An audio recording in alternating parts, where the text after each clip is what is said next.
fall in love with boredom, because notice how peaceful it is in your boring. You are never overwhelmed when you're bored. You cannot be overwhelmed by boredom. We just have this addiction to doing. So then not doing anything is like, oh, I should be doing something, I should be doing something. Welcome to another episode of Entrepreneurs in Recovery. I'm really excited that you are here today. I hope you're doing well. I hope you're taking good care of yourself.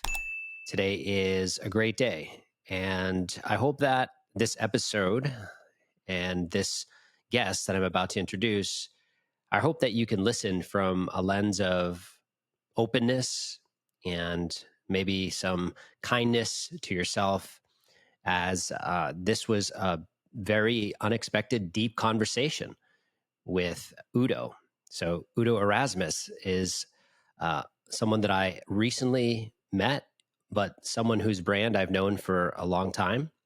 I've seen his brand in health stores, natural, local food, organic stores back in New Hampshire.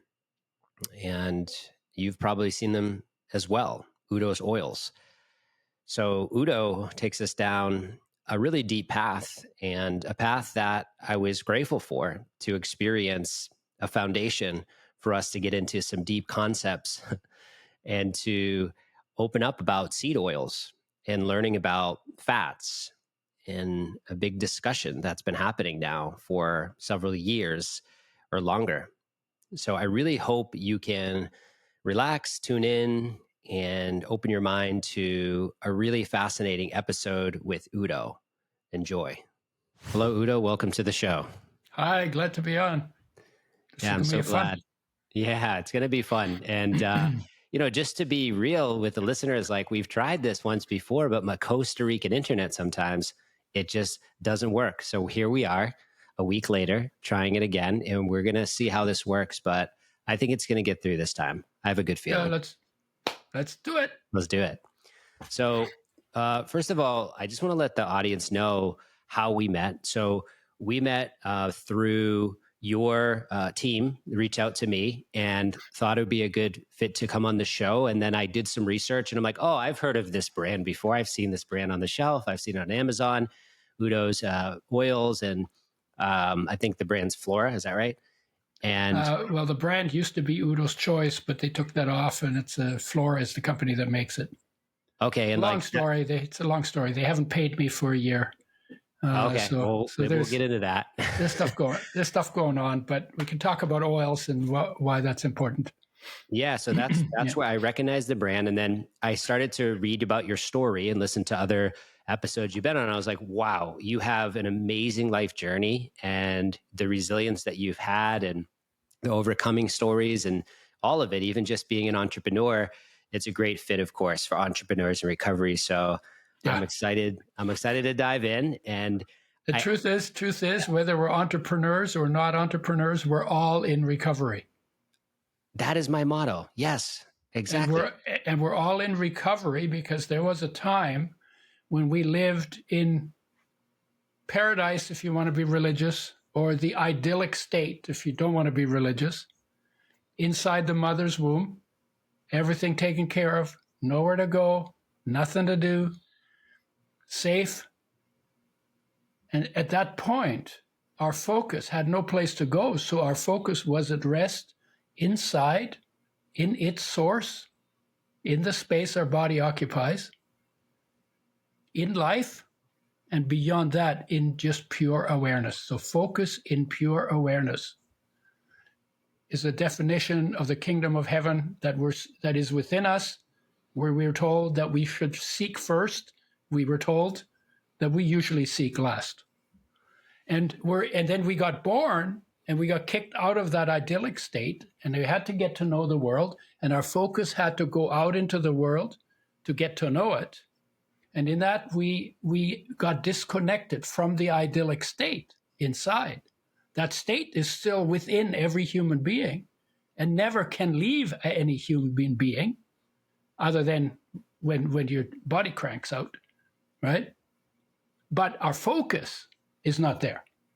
And so our focus wandered off, and with that came heartache And heartache is the driving force in most people, except the ones who've found their way back home.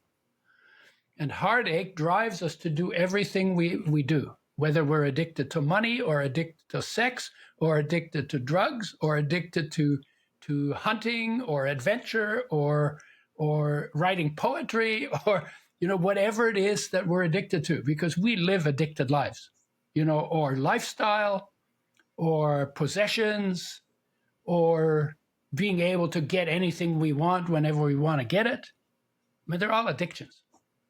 And we're addicted to breathing. That's the only good addiction. Yeah. Right? So we became addicted to things other than the idyllic state. And some of the things we've become addicted to in the search for that idyllic state again. Yeah. Do us harm and do harm in this society, because war comes out of that too. Mm-hmm. Because the peace is everywhere in the universe. Our access is in the core of our being. If we're not in the core of our being, we don't see the peace. And so we end up having a war in perfect peace. It's like, what? WTF? Right? Yeah. Anyway, sorry, I kind of jumped in just in case this goes out, you'll have a...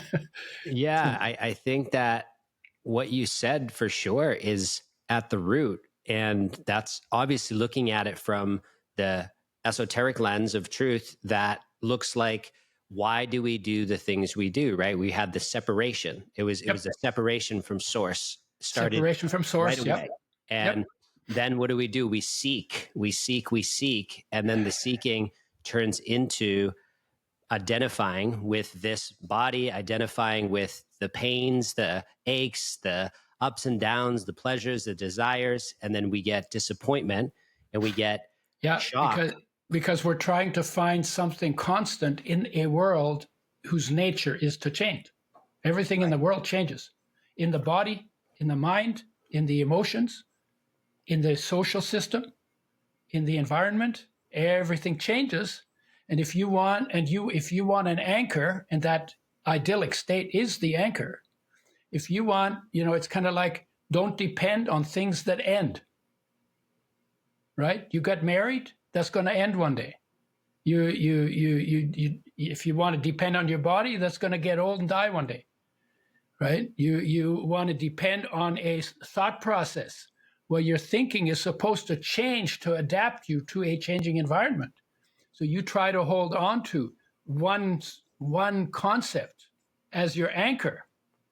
And it's going to be, it might work in the situation where you decided to hang on to it. But then the situation changes and that thought is no longer helping you. So if you want to depend on something that doesn't end, you have to get in touch with something within you that is formless and indestructible. And there are three pieces of it. One is contentment or awareness, pure awareness, the ability to notice or the ability to be present. That's the God state, or witness, some people call that, or source, people call that. And that's in the core of your being, formless, indestructible, and it goes from your being out to infinity, not restricted by the dimensions of your body. The second one within that is a fraction of solar energy that got filtered through 93 million miles of space, then got filtered through the atmosphere, then got filtered by plants, and the fraction that remained, the electrons that have been activated by the solar energy fraction that remains when it's been filtered through atmosphere and 93 million miles and the plant, they bond atoms together to make molecules. And that solar energy fraction is stored in those bonds.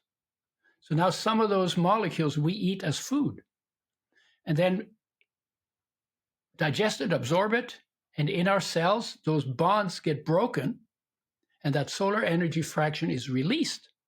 And now we call it life. So life is a solar energy fraction.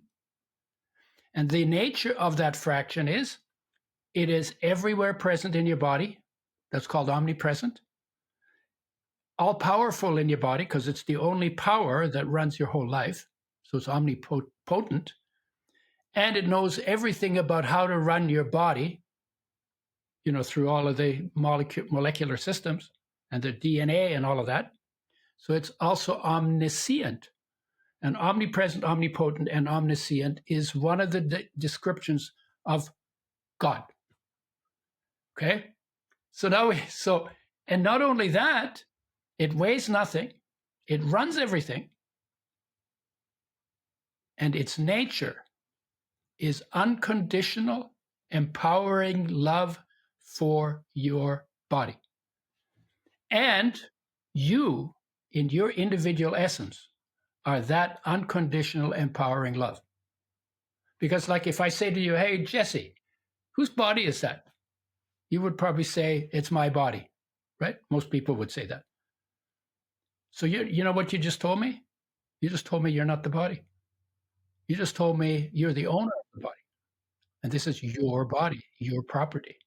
So then who are you as owner of the body if you're not the body? Oh, well, you're life. You are life, right? You are unconditional, empowering love for the body. And that love, that energy, that radiates in all directions from your body as, I call it, inspired purpose, which is basically shining love into the world. And basically, it answers three questions. One is, how can I help? That's its nature. That's the love, the nature of love. What needs to be done around here? Or what's the biggest splash for good I can make on this planet in the time that I have? Okay. So I just gave you, that's the internal part that we get disconnected from. It's still there, but now we're filtering everything through head trips, ideas. You've been bad, or you're never going to amount to anything. And somebody just says because they didn't like what you did. Right. And then we, as kids, we absorb that, and then that becomes our secondary personality. Our primary personality is that unconditional love. And then we start living from that secondary personality. And because we're disconnected, we feel heartache, because we feel empty. We don't feel full because our focus is out there when our fullness is in here. And so the fullness is there, but you're not there, right? Because you're out there. Okay, so we're starting out really light, and we're starting out really with, I would say, a foundation. And seriously, yeah, we're starting out with a really good foundation, and I'm glad that you brought it there, because one of the big things I've dedicated my life to, even before I was an adult, was prayer. And I was praying for different reasons growing up as a kid, but as time evolved, prayer became more of a feeling of connection to this source or self or higher self, however we want to label it. And then when I came into contact with psychedelics, particularly certain ones, I started to have this experience of the pure love in consciousness that it can show through these experiences. And some people might call it a hallucination. I call it an actual experience. And hallucination is an actual experience. It's an actual experience. And it's very real and very visceral. And so I'm curious about your experience. Have you had experience with psychedelics? And did it have any impact on the foundation of any of the things you just said, or your work and the things you do today? Okay, so yes and no. Did it have an effect on the foundation? No, the foundation is always there. The foundation was there from conception. It was there in the when I call it the Buddha tank. When you're in the womb, I call it the Buddha tank, right? Just because it's that idyllic environment. So the foundation was already there, but I lost my connection to the foundation by being kicked out at birth. And then slowly I had to get to know the world. So my focus went out from present inside, absent outside. It became more and more present outside and absent inside. And that's the disconnection, or what you called before, the separation. And that separation is is the cause of heartache. Now, a lot of people say trauma causes heartache. It's not true. Trauma triggers heartache because you're trying to find your foundation, and you have forgotten that your foundation is within you. So you're now looking for your foundation in the world. And in the world, everything changes. And when something that you hoped would be your foundation, which is like always there for you, ended, or you lost it, or, you got kicked out, somebody dumped you, or your dog died, or your grandmother passed, something that you hoped would be foundation ends. And then it triggers your heartache, your default state after your disconnection from yourself. So trauma triggers heartache, but the cause of heartache is the normal, natural, necessary movement of your focus away from inside of yourself into the world to deal with living in the world. Okay?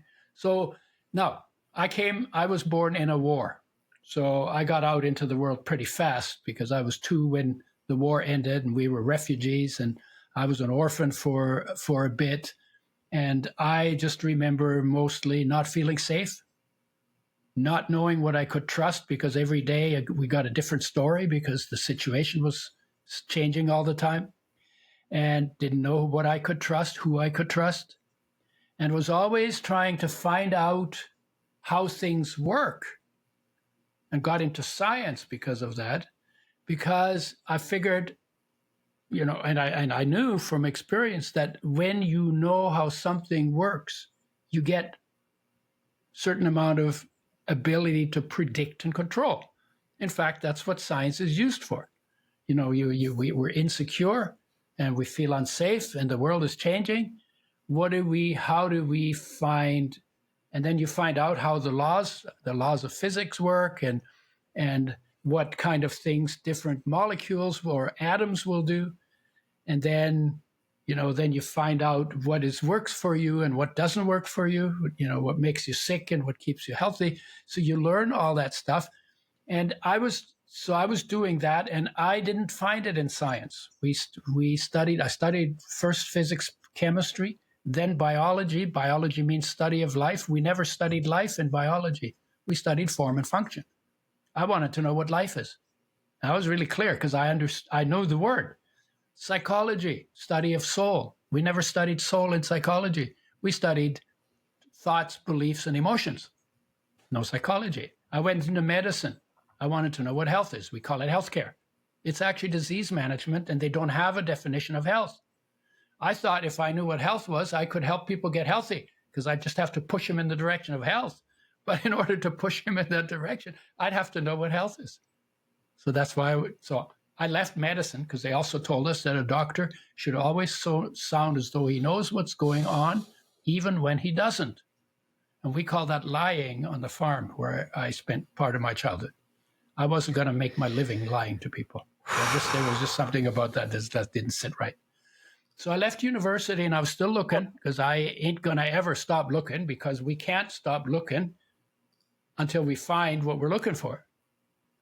And I ended up taking an LSD trip, 1964. And I had heard about it, and I asked somebody, well, what is LSD like? And he looked at me just like with so much kindness and a little smile, and he said, if you haven't tried it, I can't explain it to you. And if you have tried it, I don't need to explain it to you. It is that different from what we know.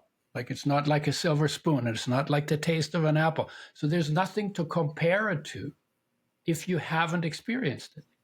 So when I did my LSD trip, 60 micrograms, so a very small dose, it literally melted my war child personality. It just totally melted the door off of it and opened up the whole world. And a couple of things happened. One was, oh my God, there's 1,000 ways I could live. How do I want to live? And I get to decide. And that took me then probably 15 years to figure out how I wanted to live, right? Mm. And the second thing that happened is that I was very studious. I was very serious. I had a really good sense of humor, so I kind of knew how to be light too. But I was very studious, and I still like that. And I like to focus on things and really get into it and really understand how something works. And in that experience, and I got to a point, at one point I said, I'm going to be happy when I know everything. So I thought the idea that happiness depended on me knowing more things, right? It's completely bullshit. But that's what I thought. And when I was having this LSD experience, I was rolling on the floor laughing with tears running down my cheeks to Mozart music, because they'd put on some Mozart music. And the thing that struck me as the funniest thing I had ever come across was that everything in the world that I was so studiously looking for in the world was all already inside of me. Wow, that's a door opener. And and not as a thought, this is an experience. Mm-hmm. As an experience, that's a serious door opener. Yeah. And then I became interested in pursuing that. And I tried to do that by reading the scriptures, because if you want to understand human nature, it turns out that all of the masters, the great masters, Buddha and Krishna and Christ, and I don't know, Socrates maybe was in that club too, and a bunch of other ones, they were teachers of human nature. Nobody else teaches human nature. And they taught it to, there was cultural aspects to it because of the time and the places where they lived. But there was wisdom there. That wisdom is, cross-cultural. The wisdom in the Bhagavad Gita, the Hindu scripture, 5,000 years old, is actually quite enlightening. If you start thinking about, geez, what does that mean? What is he saying? Right?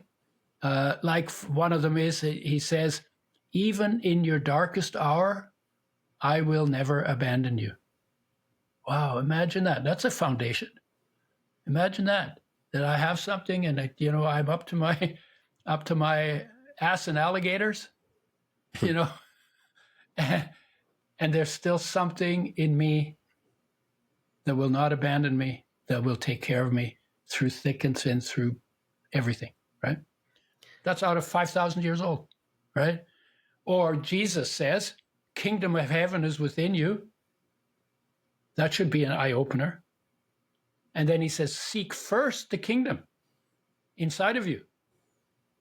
How many of us do that? No, we're looking for it out there. We're looking for the kingdom out there because we forgot.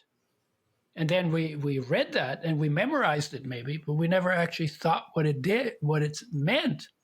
And if we did figure out what it meant, then we didn't do what it said to do. So we're not looking inside. So then it's like, okay, well, it's the booze, or it's the girl, or it's the money, or it's the power, or it's the this, it's the that, it's the drugs, right? So we're using something on the outside to fulfill something we have been told on good authority by people who know what they were talking about because they lived it, that what we're looking for is actually on the inside. Yeah. Right? And the same thing, Buddha, he says the cause of suffering is attachment. Not attachment in the psychological sense, because I know you talk about that as a physiological need or as a psychological need for kids, but attachment to, basically attachment to things that end, expecting things that end not to end. Yeah. And then obviously, if you expect them not to end and they end, there's where your suffering comes from, right? Yeah. Damn. So let's talk about, I'm going to just say this, and then I'd like to get into some of the products and different things of health, so that will connect the dots to what you're saying. So, even Deepak Chopra, when he was 17, did LSD, and it shaped the foundation of where he ended up going. And so I didn't know that. Mhm. Yeah, so it's really profound, and Bill Wilson of Alcoholics Anonymous Yeah, yeah, was deeply impacted with yeah, LSD. So I think when it comes to health and people, obviously in today's society, we use food as a way of soothing of all of the sure, disconnection from source, and the sure. chemicals that are in the foods are highly addictive. The sodas, the sugar, very, very addictive, so that you are almost constantly in a fight or flight, and maybe by design. So I think my my whole thing is, what is it about your journey and the products you created to help people to connect to the electrons, to connect to your source, to be able to feel healthy, so that you have this connection to the energy, so that you can live your best life, so that you can have the energy you want? When did you start to uncover that food could help to open that portal, let's say? Well, I started. I After LSD, I decided not to do any psychedelic drugs for 2 years because I felt like I was getting a little burned out. I said, "Well, I would get one body. I need to take care of it. So no psychedelics for 2 years." And I was a psychedelics guy. I was not a cocaine or heroin kind of guy. It's just like for me. And I basically, because I was broke and cocaine and heroin cost money and all the psychedelics were free. That's probably the only reason why I never got into those other drugs, right? And I got into the scriptures, as I said, and then I had some very powerful experience where some Christian people treated me super badly because I said to the guy who invited me to the coffee house, I said to him, "Hey, it must be possible to see God and live, because there are people in the Old Testament that saw God and lived, but we were told as kids, if you see God, He kills you." And I don't know what this, I said German culture. I don't know where that came from. So I thought, well, it must be possible to see God and live. And he freaked out. I thought it was going to be the beginning of a beautiful, deep conversation about a very central subject. He freaked out. He screamed at me, jumped up and his arms flying, and screamed, "You're from the devil! You're from the Antichrist! Get out!" So I go out and I'm standing on the sidewalk and, well, I haven't seen God, so maybe I'm asking the wrong question. And I used to go and clear my head in nature in those days. So I went to a beach. It was completely deserted. The only person on it was me. And in the middle of the night, I woke bolt upright, and there was this being made of light embodying a message. No words, no labels, no introduction, just like I didn't introduce myself when I talked to the guy who kicked me out, right? But I could put words to the embodiment, and the words were, "I am come not to judge, but to love. I am come not to judge, but to love." And that's the essence of the message of the masters to humanity, but it's also the essence of life to your body. And then it was like, well, was that Christ? Was that spirit? Was that soul? Was that life? And it occurred to me that actually those are all synonyms. They're all talking about the same thing, right? And people say the religion tells you, "Oh no, you can't be like that."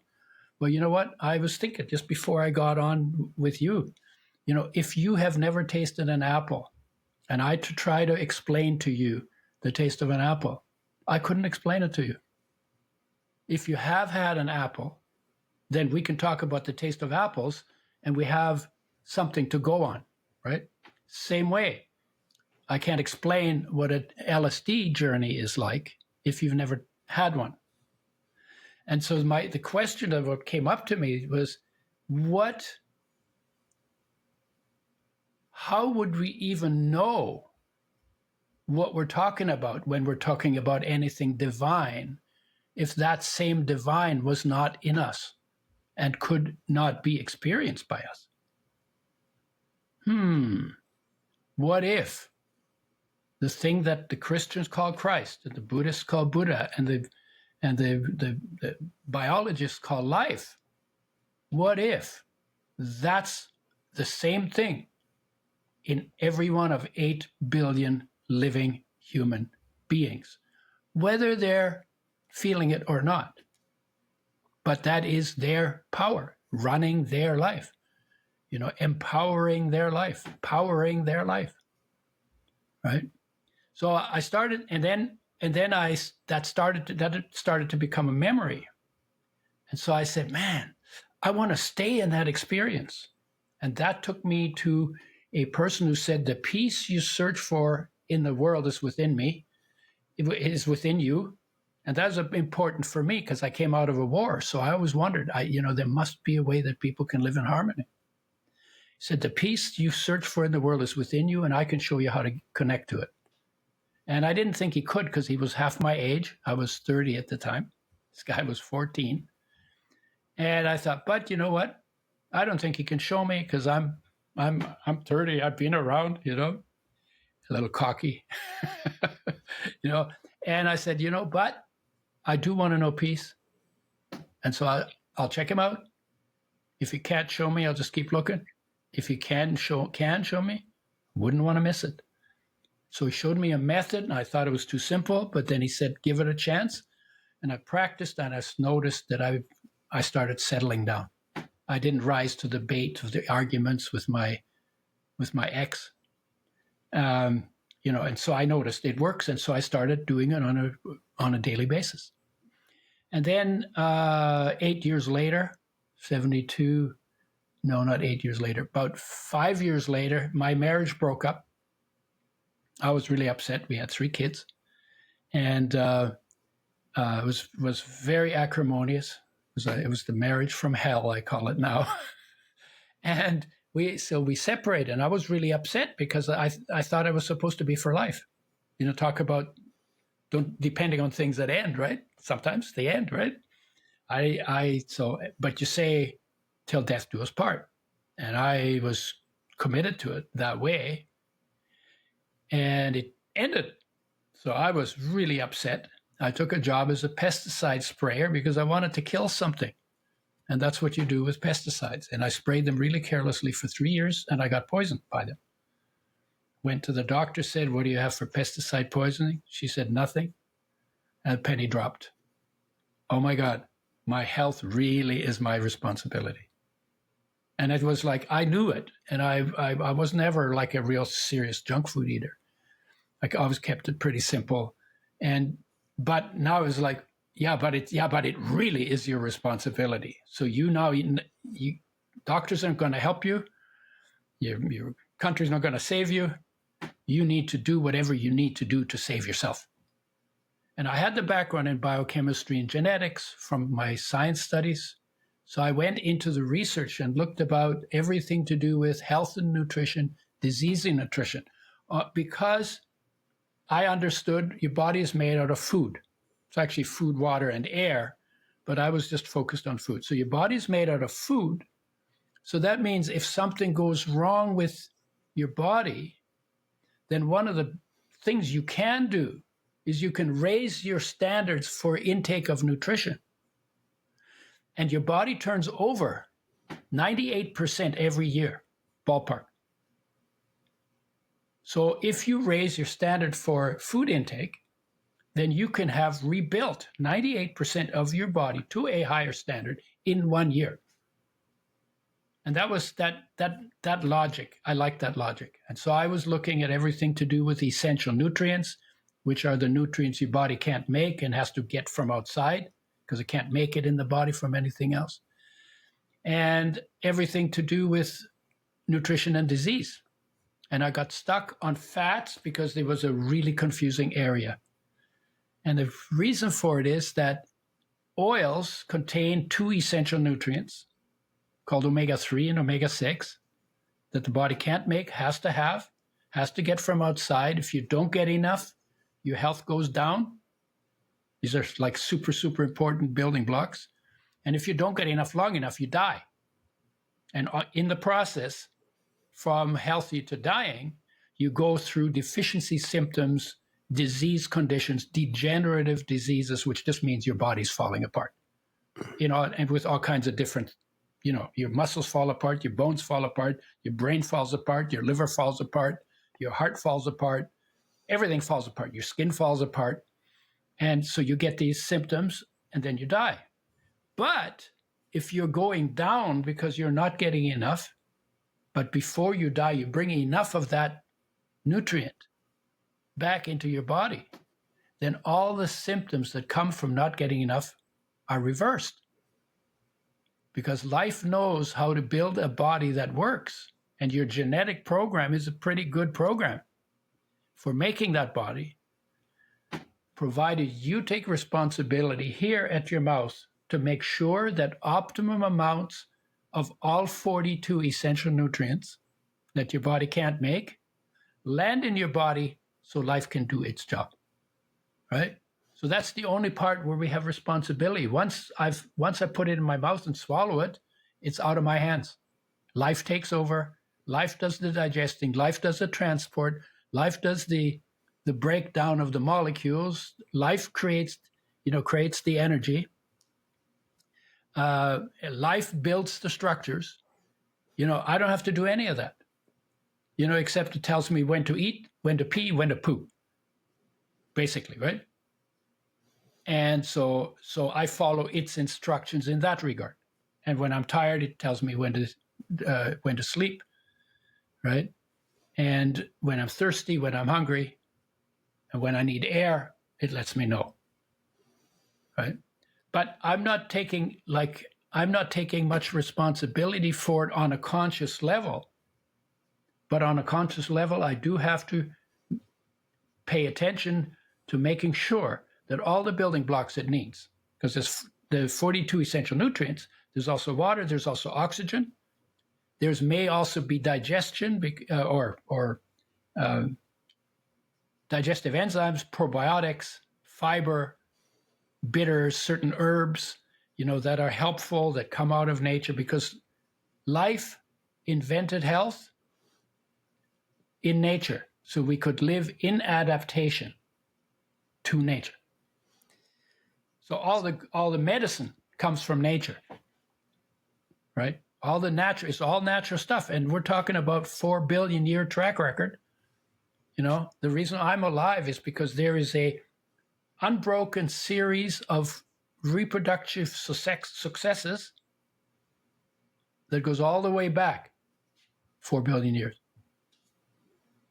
That's a pretty good heritage. And everything that didn't work in that succession was discarded. But there was nothing discarded in my line that goes all the way back, or your line, or the line of anybody who's listening. So you have inherited an unbelievably, I don't know what to call it, elegant, magnificent process by which life rearranges natures after you eat it to make this, to make you. So right? let me ask you a question, because it's fascinating. And, the way you talk about health is, really, it's an abundant way of thinking. It's almost like a gift, right? It is a gift, but people don't treat their health as a gift, and then they lose it. And then it's the life of regaining it. So my question is, obviously this is a big question you get asked a lot, but I have to ask it here because it's such an important topic today is seed oils, right? Yeah. So let's talk about that, because people are really confused about seed oils. There's many agendas and different things being said about seed oils.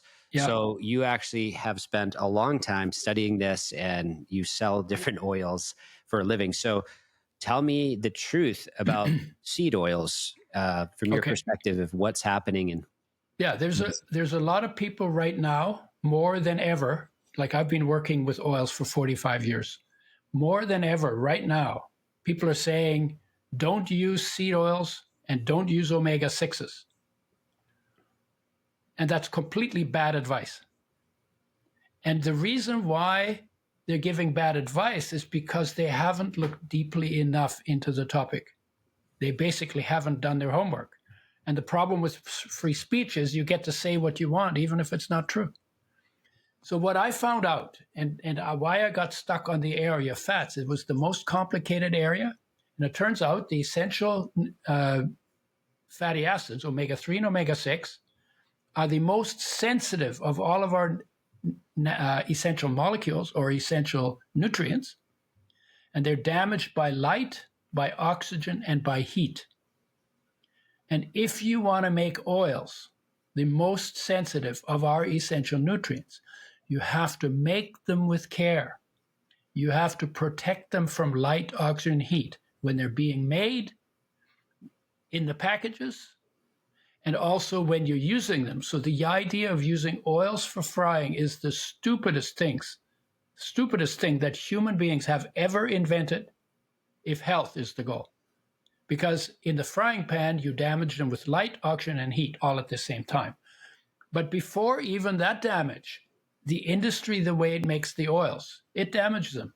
They're about a half to 1% of an oil is damaged by the industrial processing. All the colorless, odorless, tasteless oils, they're 1/2 to 1% damaged, which doesn't sound like much.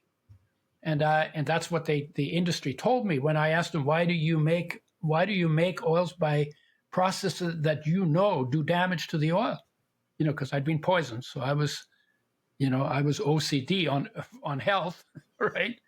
So they said, well, it's one of the reasons is because we can get rid of half the pesticides in the oil. And my mind is, my head lifted off. It was like, wait, I didn't even know at that point that there are pesticides in oils. But of course they use pesticides and some of them end up in the oil. So they get rid of half of them, but they damage 1/2 to 1% of the molecules. And then he said, he says, I don't know what your squawk is. It's only 1%. If you got 99% on an exam, you'd probably do a dance. You'd be so happy. But I used to get 100% in my genetics exam because I was in love with the topic. And even I got 99.5% on my exam that I had to write to become a pesticide sprayer. So, but then I thought, okay, well, maybe I'm overreacting. It's only 1%. And I said, well, let me do the math. There's a saying, when in doubt, do the math. Numbers don't lie, right? So I said, okay, if I have a tablespoon of an oil that is 1% damaged by the processing, how many damaged oil molecules are going to be present in that oil? And I'm asking you to give me a number because, like most people, you probably don't have a basis for doing that. And so your guess might be off a little. I'll say, well, in like a 12-ounce bottle or something? No, in 1 tablespoon. Oh, in one tablespoon? Yeah, 15 milliliters, 14 grams. U.S. tablespoon, used tablespoon. So the question is, how much of it is damaged? It's 1% damage, so we know that. Mm-hmm. How many molecules? How many molecules are damaged? Yeah, how many damaged molecules are you going to find in a tablespoon? I'll guess 100. 100. Okay. Would you like to know what it actually is? Yeah. See, the issue is this.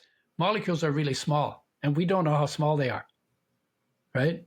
So we don't even know how many molecules could fit on a tablespoon, but they're really small. They're really small. So the actual number is 1% damaged molecules in a tablespoon of oil, a 6 followed by 19 zeros. 60 quintillion damaged molecules. You said 100. So your estimate is 17 zeros too small. So you're talking about quadrillion times too small. And why is that important? Because we think, so you underestimate. I don't know if you use oils like that, but if you use oils like that, you're underestimating by more than a quadrillion times how much damage you're putting into your body. And when I ask this question, I've done it like tons of talks, no one ever gets any closer than at least 1 billion times lower than it actually is. So we're doing something. Everybody uses them. Every house has the oils in them. Everybody's using those oils. And they use them for frying, right? And they have pesticides in them. And the plastic leaches into the oils. And when they fry them, they damage probably another 5% of the molecules, Okay. So that we're doing all, and then we do this not 1 tablespoon, but 2 to 4 tablespoons a day. And then we do that for 30 years. So you have to multiply that by 11,000 times if you want to figure out how many damaged molecules you put in your body by that habit, right? And then you get cancer or inflammation. You say, I don't know, I always ate good, because you underestimated by more than 1 billion times how much damage you're putting in your body. And these damaged molecules never existed in nature. So they don't fit into your biochemical architecture properly. And wherever they go in your body, they will interfere with what is supposed to be going on there, right? And is that going to catch up with you at some point? Well, yeah, it couldn't not, right? And so then when I found that out, it's like, okay, I've been poisoned by pesticides. I can't get healthy on oils like that. We should make them with health in mind. And so I developed a method for making oils with health in mind. It has to be very, very, very tight, because you want no light, no oxygen, and no heat, or no high temperature. There's a certain temperature you have to reach to be able to damage the oil from the time it's packaged in the seed, which is pretty good packaging. Nature's packaging is pretty good. To the time it goes through the pressing, the filtering, the settling, the filling, till it's in a brown glass bottle, in a box, nitrogen flushed, in the fridge, in the factory. So we developed that system. I developed that system, making oils. And then I got an award for starting an industry, the industry of making oils with health in mind. See, the people who say don't use oils, don't use seed oils, and don't use omega-6s. Wait, there's a couple of things you got to understand. One is that if you eat seeds and nuts, they're actually associated with longevity. And there's good research on that. So how come the seeds and nuts are good for health and the oil kills you? Okay. Well, why is that? It's because because they haven't done all their homework. Because how I got to it, I read omega-6 is an essential nutrient. I told you what that means, right? You can't make it, you got to have it. You got to get it from outside. If you don't get enough long enough, you die. But if you bring enough back before you die, everything is reversed. You get your health back. Omega-6 is an essential nutrient by that definition. And the very next study I read said omega-6 gives you cancer and kills you. And, my head blew up. It's like, wait a minute. I have to eat it so it can kill me? No, there's got to be something I'm missing. You can't have it both ways. It can't be good for health and kill you from cancer. Right? It just doesn't compute. And it was that contradiction and trying to figure out, and needing to know that got me looking at how oils are made and discovering how much damage is done by the processing. So they're blaming the oil, which should be blamed on the processing. Omega-6s are just as essential as omega-3s. You can't make them. You have to have them. You have to get them from outside. If you get no omega-3s, you die. It'll probably take you 2 to 5 years, but you can't live without omega-6s. So now what they're saying is you shouldn't use omega-6s and you shouldn't use seed oils because they haven't looked deep enough. They haven't done all their homework, and they have big mouths. And they found something to scare you about, but they don't fix it for you. Right? So I got a question. Let me just say a couple more things, okay? Yeah. The other thing is we've changed omega-3 and omega-6, both essential. They both use the same system in the body to turn into all kinds of other important healthy molecules. So there is a ratio issue between them. Because if you get too much of one, it'll crowd out the other. If you get too much of the other, it'll crowd out the one. They compete for enzyme space, okay? So in the last 150 years, we have doubled, tripled, maybe quadrupled, maybe even 10 times, depending on what your lifestyle is, our intake of omega-6 in a damaged form. And we've lowered our intake of omega-3 to 1/6 of what people got 150 years ago. So we've really messed up the ratio. So we're actually deficient in omega-3s, and we're getting way too much omega-6 and the omega-6s we're getting are partially damaged by the processing. And we use them for frying and damage them even more.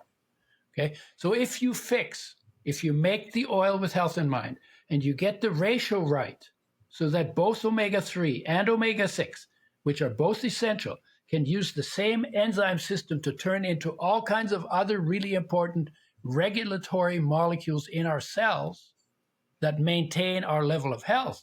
If you get those two things right, both of them made with health in mind in the right ratio, then they're actually really good for health. We did studies with athletes where in 30 days, if they took a tablespoon of the blend we work with the right ratio, every day, mixed in their food, spread out over the course of the day, and doing their sport to exhaustion, within 30 days, it took them, they had 40 to 60% increase in performance from doing nothing except adding a tablespoon per 50 pounds of body weight per day to their diet and doing their sport. And we didn't change anything. If they were taking drugs, they stayed on the drugs. If they were eating carb load diets, they stayed on them. The only thing they did was they added the oil to what they were doing. Then we took them off it and watched their stamina decrease, their performance decrease. For 6 weeks, we took them off. So we put them on for 8 weeks, but they got the hits by 30 days. Then we took them off for 6 weeks, the washout period, we call that. Then we put them on again for 8 weeks, watched their energy go up again. And then we wanted to do it again one more time. And when we said, okay, now go off the oil, they wouldn't do it because they loved how much energy increase they got from doing it. So now we're talking about oils that are giving you energy. Now, what else? Their injuries healed in a third to half the time. They build muscle faster. They hung on to the muscles faster after they stopped exercising. They're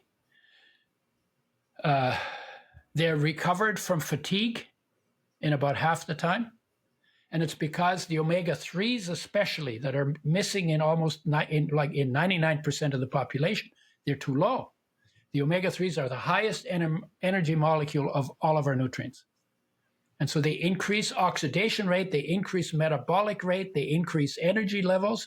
Because of that, they increase performance, increase stamina, increase recovery, and increase healing. They're also important in the brain, and they can increase IQ by 3 to 9 points. And women, when they get pregnant, 99% of the women don't get enough omega-3. When they get pregnant, the child takes them from her brain, because when a woman's pregnant, she has to maintain her brain, which is 60% fat if you take the water out of it. But she's got to build a whole new brain in her womb. If she doesn't have enough omega-3s in the diet, nature says, we're going to take it out of your brain. We're going to give it to the kid because mom's the past, kid's the future.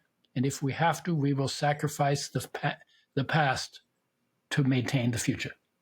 Okay? That's how nature works, right? So what happens, they find out 99% of the women don't get enough omega-3s in the first place. So now they get pregnant, they need more. So they found out that each child depletes the mother and each child gets less omega-3s than the previous child. And so they figured out that if you measure the IQ of all the oldest kids in North America, their IQ is higher than all the second-borns, then all the third-borns, then all the fourth-borns, and all the youngest. Pattern, right? Now, that's not 100% because there are other issues involved, but when you take large numbers, it's consistent. And each child gets less than the previous child, depletes the mother further, and the researchers think it's the reason why women get 2 to 15 times more often than men the following conditions: depression, chronic fatigue, fibromyalgia, collagen, inflammatory, and autoimmune diseases. Women get this from 2 to 15 times more frequently than men. And the researchers think it's because of the depletion of essential fatty acids during childbearing years that women are set up for those conditions in a way that men aren't, because men hardly ever get pregnant, right? I think Arnold was the only man who ever got pregnant, and it was in a movie, right? So let me So to finish that off, the researchers say women need to make sure that they get a reliable source of both essential fatty acids in their diet, and I would add to it, undamaged and in the right ratio, both for their own health and for the health of their children. So this is like huge. It's huge. It sounds really big. It sounds really big. It sounds really important. And I think, that brings up a lot of questions. But my question is, we existed for thousands of years without any type of supplements.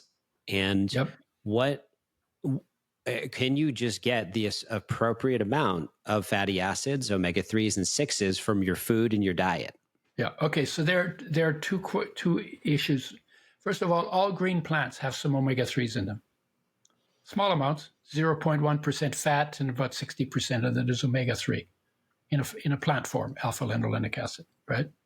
But the thing is, and people, there are people who say, "Oh, I'm a whole food guy," and I kind of like that too myself, right? And so they'd say, "Well, no, we're not going to use oil." And there's quite a few people who absolutely recommend against oil, and they eat some seeds. So they eat a little flax for omega-3s.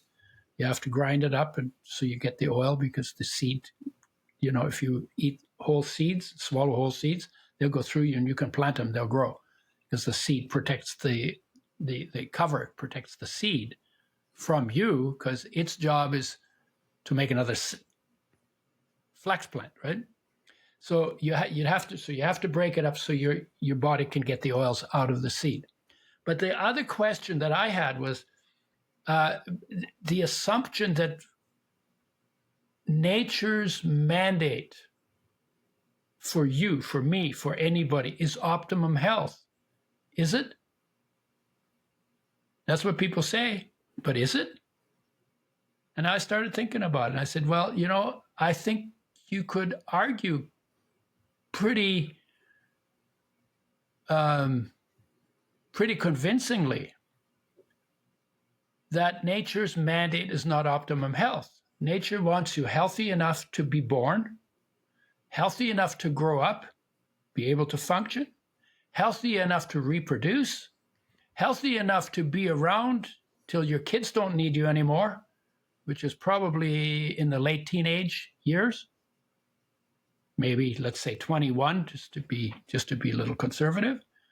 And when the kids don't need you anymore, nature doesn't need you anymore either. Now you can, if you're 90 years old, you might have a little wisdom, and so that could be helpful, but that's not a requirement. So if that's true, then most people would probably die maybe late 40s, early 50s, after their kids are grown, right? So then I thought, okay, well, let me test it.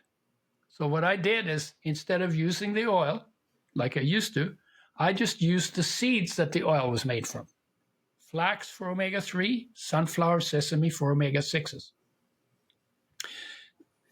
And I used flaxseed and sunflower and sesame seeds in the same ratio that would get me the ratio of omega-3 to omega-6 that's in the oil. And I could not stay optimally oiled, even in summer when I need less oil, even in California where it's warmer. And it's the reason why I say that is, in winter, you need more oil than in summer. I use 4 tablespoons in winter. I use 2 or 3 in summer.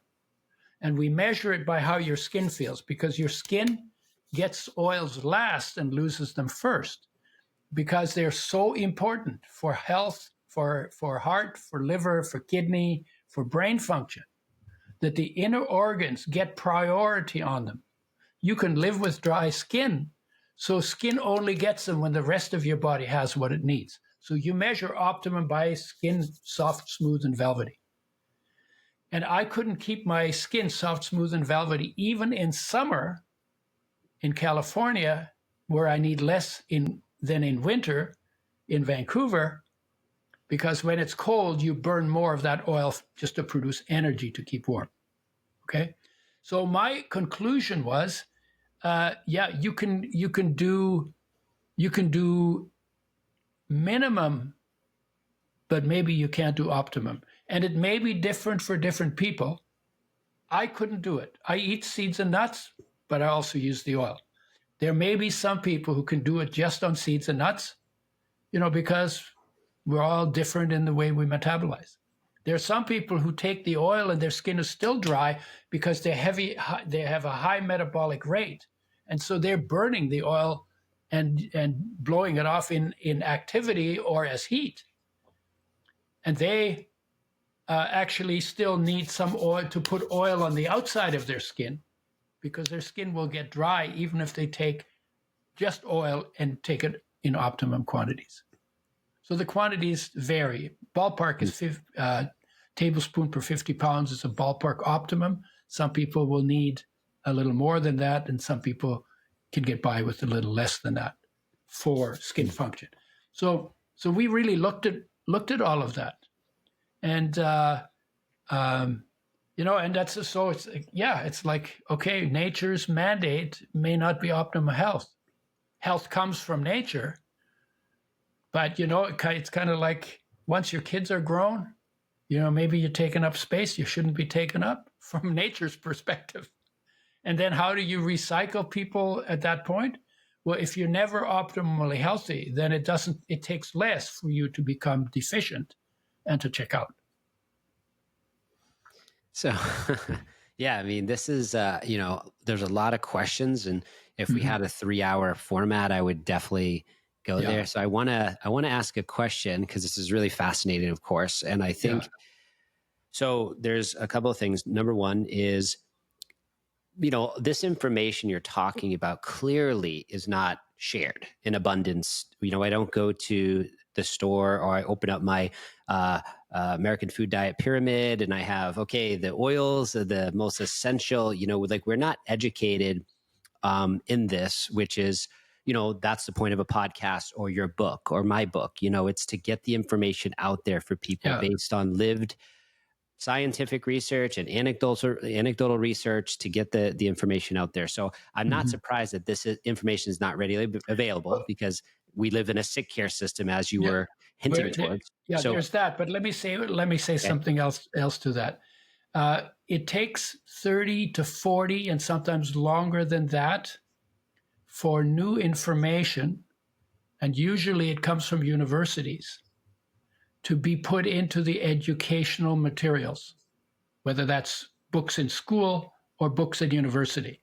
It takes a long time. We're not even associated with the university.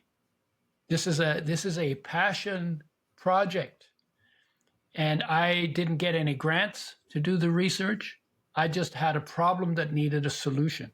And I happen to be the kind of person who's really interested in the right stuff and not the wrong stuff. So I'm not a disease management guy. I'm a health guy. I want to know what health is. I want to find out what it takes to be healthy. So I don't know. It's like, why would I want it? So what we do is we call it healthcare, but we're only looking at disease. So then it's like, my question is, okay, well, you want to know what the nature of light is. So how long do you have to look into the darkness before you know what the nature of light is? Well, it doesn't work like that. If you want to know what something is, you need to look at what that is, right? If you want to know who you are, you need to look at yourself. If you want to know what light is, you need to look into the light. If you're okay with looking into the darkness, which is just absence of light, but then you're not going to get anything out of it because it doesn't serve. And we live in a society that is mostly run on problems, mostly run on lack, mostly run on, and why is that? It's really good for money. If the drug you take only suppresses symptoms and never cures your disease, you'll be on that drug for life. Well, that's really good for the people who make the drug and who can patent the drug and who maybe have no accountability for the side effects, right? Like with vaccines, there's no accountability, zero accountability. You can't sue those guys. right? And they make major money because it's patented, because you can only patent things that are unnatural. But when things are unnatural, they already don't fit into your nature. So it's like the whole thing is, and the whole disease management symptom is upside down. It's backwards, and everything that's built on it is backwards. Yeah. Symptom suppression is the best they do. Often they lie about the studies too. I mean, the people that come out of that industry say 50 to 80% of the research that is being studied in the big journals like Lancet and New England Journal of Medicine and the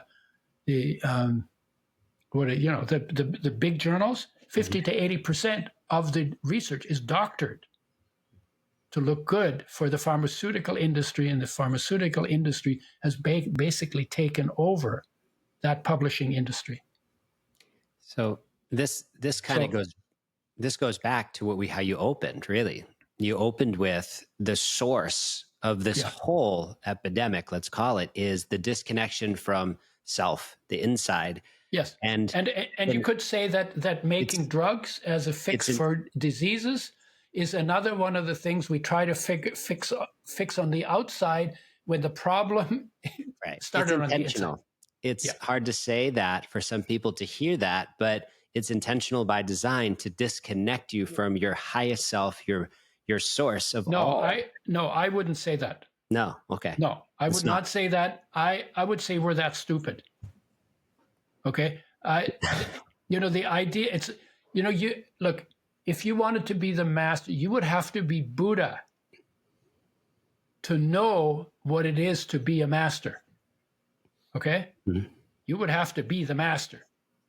You would have to have mastered what the masters mastered in order to know what is the truth about life. Okay? If you haven't mastered it, then you're probably out there somewhere. You've forgotten that actually what you're looking for is inside of you. And then you're digging around trying to figure it out. And then for some, money becomes your God, or power becomes your God, or and kids, as a kid, you go into that system. I was lucky because I questioned everything because I came out of the war. My medical class was 66 people. 6 were dentistry students. They took the same first year as the medical students. And I asked the dean the question, what is health? He said, we don't know. We're working on it.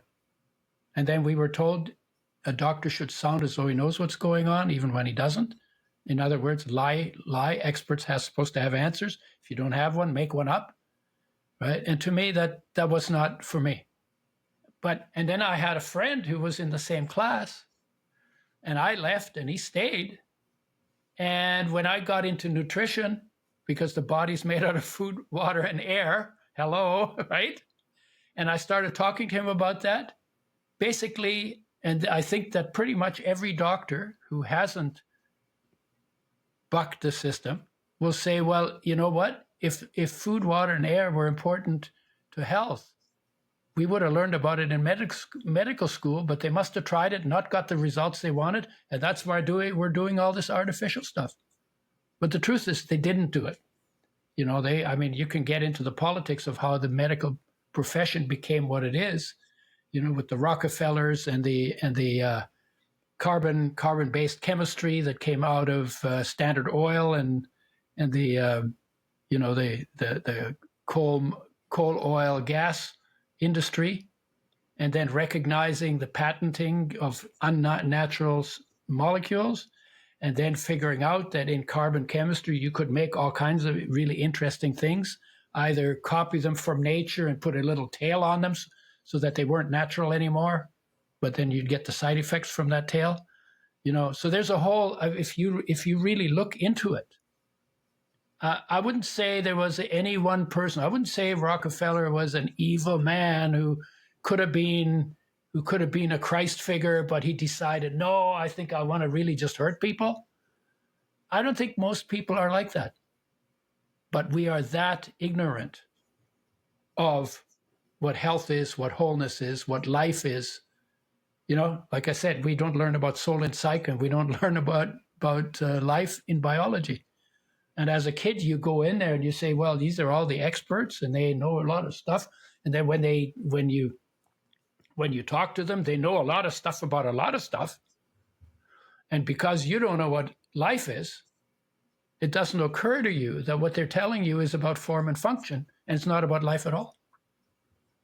And we're basically living in a system that is out of touch with life. And that's why we don't have peace. That's why love is scarce. That's why inspiration is hard to come by. And that's why we're not doing a lot of things we could be doing that would make it possible for every human being, or 8 billion people on this planet, to live in harmony based on their own nature, wired for harmony. But that's not where the emphasis goes. The emphasis goes is arm yourself to the teeth.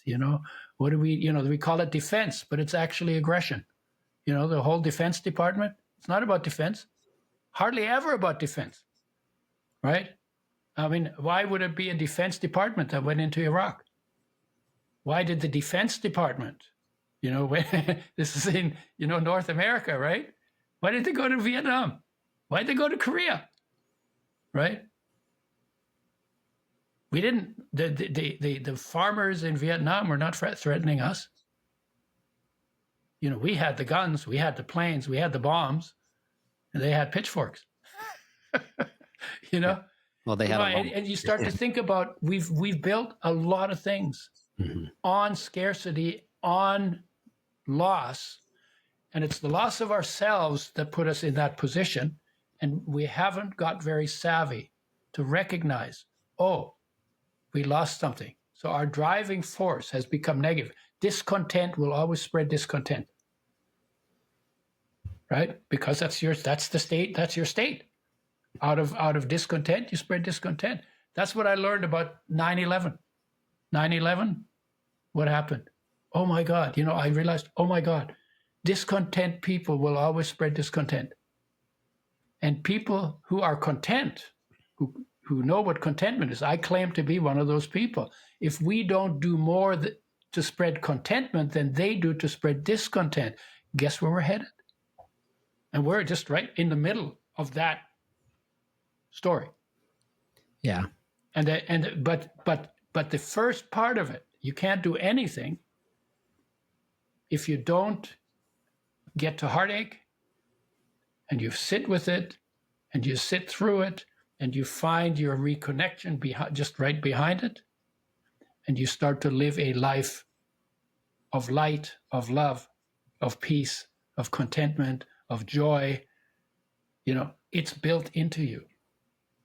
When you find that, everything else, you can begin to work on creating a world from that state of being, rather than the state of being of discontent. Yeah, well said. I mean, I think a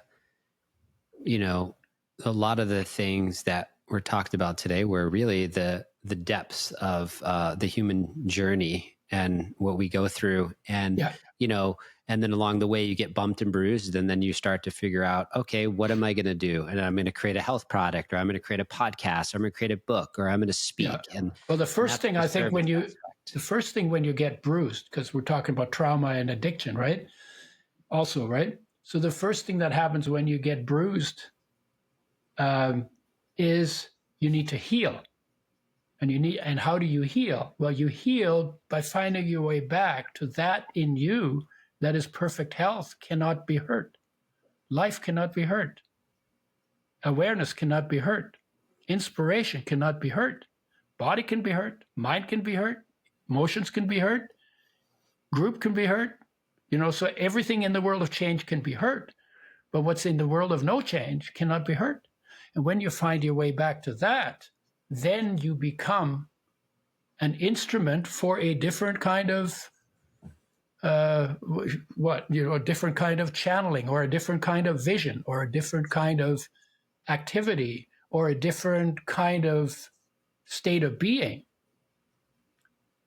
Because you cannot help but bring your state of being, or your state of emotion, whatever that is, to expression in what you think, in what you say, in what you do, and what is the outcome of your actions. Well, I think that, I always, when I bring guests on, I'm always really blown away by what I think is going to happen and what actually happens. And today was a great example of a really beautiful, powerful message that you delivered. And then, to clarify a lot of the confusion about seed oils, and then also just really going back to the basics of why we're here. And is there anything you'd like to share with the listeners as we come to the close that you'd like to, as a closing message to them, to maybe help them to, if they're struggling, how do they connect to this self of source? How do they start to build that contentment? Yeah. So, well, first of all, the most important thing is it's already within you. So you're not creating it. You just need to connect to it. Okay. So it's already within you, and it will always be within you. And there's no way that it can ever not be within you as long as you're alive. Okay. Second thing is, do you want that? And the want that is the heartache. It's not like curious. Oh, I'm curious. That probably won't do it. Do you want that? Is that something that you want to, and if that's true, then you will find your way to it, even if I say nothing else. Just like nobody had to tell me. When I was ready, I found it. And it just like, and the stories that people talk about finding their way back to their home, right? It's like the prodigal son returns home, or paradise regained, or the hero returns with his gift, which is always love, to his community, right? I mean, those are all similar stories, right? I forgot where I was going. Well,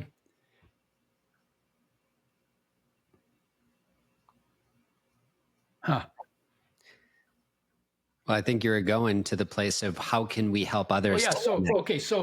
So it comes in steps through realizations. I had many. I would just sit. The biggest thing I would say this: take time to be with yourself, to like get to put aside all your distractions, put away your devices, put away your drugs, just for some time. Spend time in voluntary solitude by yourself, and be present as you can be, as aware, as alert, as awake as you can be, doing nothing, not even thinking if you can, as much as you can. That's hard to do. But if you sit long enough, your mind gets tired and you stop thinking. So that works. So if you can do that, and see if you can bring your focus into the space your body occupies, and start to look around and listen into that space, and look into that space and feel into that space, and notice what is there. Sensations, because it's kind of like through your senses, inside your body. And then you begin to get to know yourself better, and you will discover that it's very common there. It's very boring. So a lot of people don't like to sit still because oh man, it's so boring. You know what? Fall in love with boredom, because notice how peaceful it is in your boring. You are never overwhelmed when you're bored. You cannot be overwhelmed by boredom. We just have this addiction to doing. So then not doing anything is like, I should be doing something. I should be doing something, right? And in the process of trying to find it yourself, and if that's really important to you, you'll hear stuff when people say things. Might be strangers talking about something. You'll hear something that applies to you. If you hear it, ask them. Mm-hmm. You'll find books and titles. You'll find movies. You'll find, we live in a world of everything is in that world. And you might find people who do some practice. And you might might hear about teachers. I mean, there's a bunch of teachers on the internet. Sadhguru is one, and Maharishi is one, and Prem Rawat is one, and even Deepak Chopra, is in that league to some extent. So if that's what you want, become obsessed by having peace and love and harmony and inspiration in your life. Look for it. Say, I want to live better. Don't put up with the garbage, right? You're meant for something better.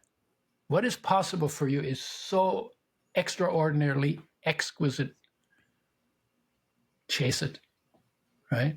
And I don't know how else to say it. And people will, you can chase it two ways. One is, oh my God, for me it was, oh my God, there's got to be something better than this.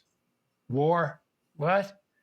There's got to be something better. So you can do it by being chased by sticks, or you can do it from wisdom.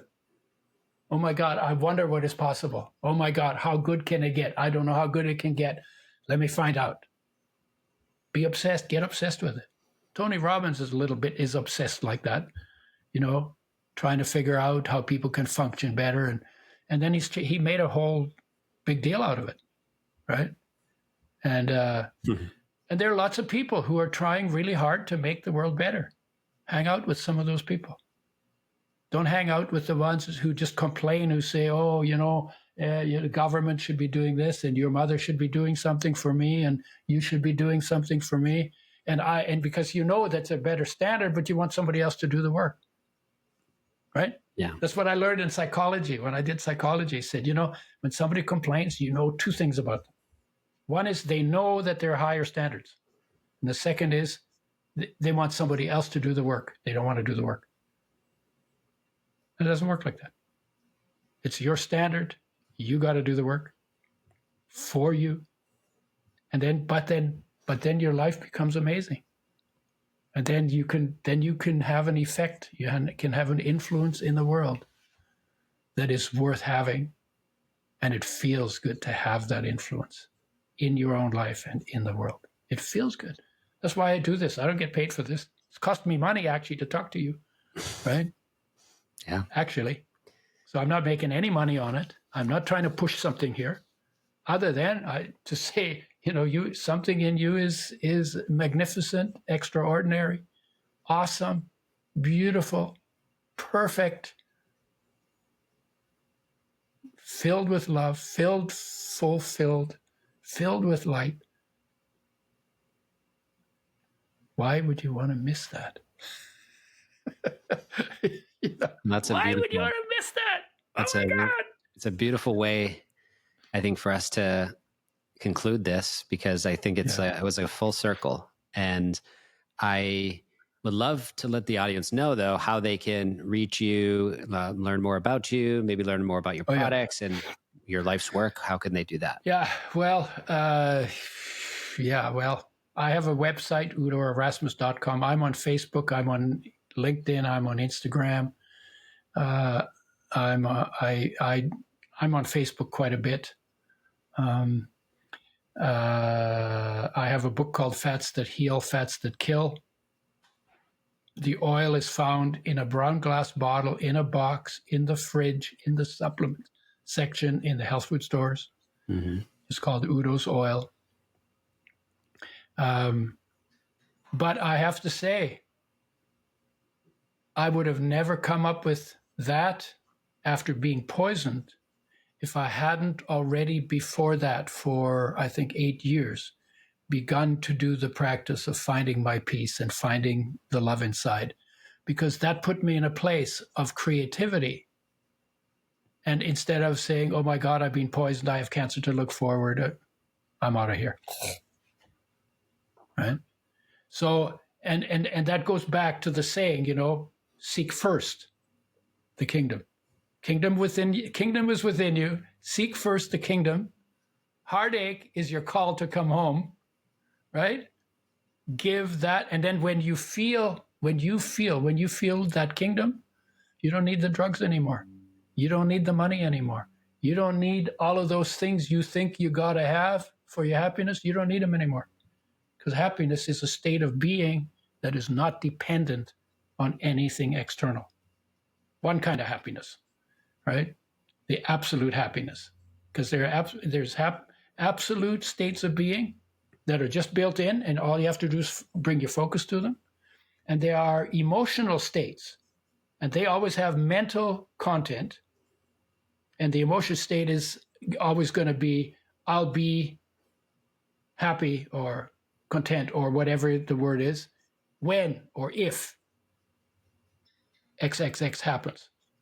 So that's always short-lived happiness. And the absolute happiness is a state of being within you that you just have to go to if you want to go to it. And that just requires you to bring your focus in. And the more you do that, it's hard. It's easy. It's simple, but it's not easy because we're not used to doing it. So it's like learning to walk. You start, and the more you do it, the easier it becomes. I find it really easy to go in now. It was hard at the beginning. And it was a discipline at the beginning. And now it's a joy. And now it's not like a discipline because I got to have peace because I feel so messed up.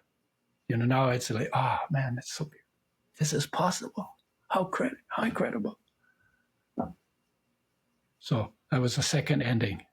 Well, it was definitely a treat. It was a joy to be able to get to know you. And I'm glad the podcast didn't happen the first time and happened this time. So we could have this extra time together to get to know you and then have you come on the show. And thank you so much. I'm excited to stay connected. I'm excited to journey into the world of oils and supplements. And, I was deep into that at one point, and I'm sure I'll start to reignite that as well, that search. And what's that? Well, just of the oils, oils. Yeah. And so we can do it anytime you want to. Yeah, exactly. Just set it up with Angela. Yeah. We can do a round two, and also we can put in the show notes your oils and maybe a discount, and there's who knows, an affiliate or something for people to access them. The guy I'm working with doesn't do any of that stuff. Oh, well, then we'll just give them something. Maybe I think you have a free book or something. There's a book under construction that they can get access to. It's called Your Body Needs an Oil Change. Perfect. Oh, I love that. Your body needs an oil change just like your car. Amen to that. I love Dirty that. oil out, good oil in. Well, it's been a real treat. Thank you, Udo. Right. I'm glad we connected. And we'll connect again real soon, my friend. Yep. I'm up for it. All right. I love doing this because I don't know how many people listen, but I think it's a message worth hearing. And I'm glad that I get to be part of the delivery. Thank you for checking out Entrepreneurs of Recovery podcast. We are so appreciative that you are here. Make sure you go ahead and like and subscribe to the show on YouTube. Leave a review on iTunes and Spotify so more people can find the show. Once again, thank you so much. We have great episodes and content come out in the future. Thank you for being here. Have a blessed day.